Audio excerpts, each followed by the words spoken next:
BGB, সেনাবাহিনী, police, নৌবাহিনী সব মিলে তাদেরকে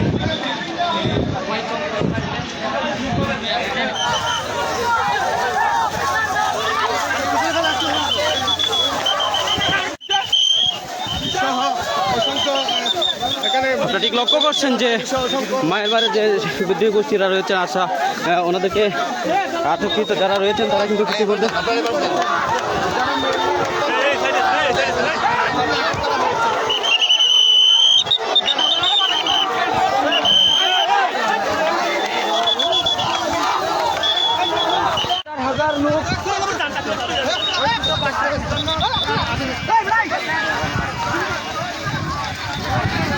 এরা হচ্ছেন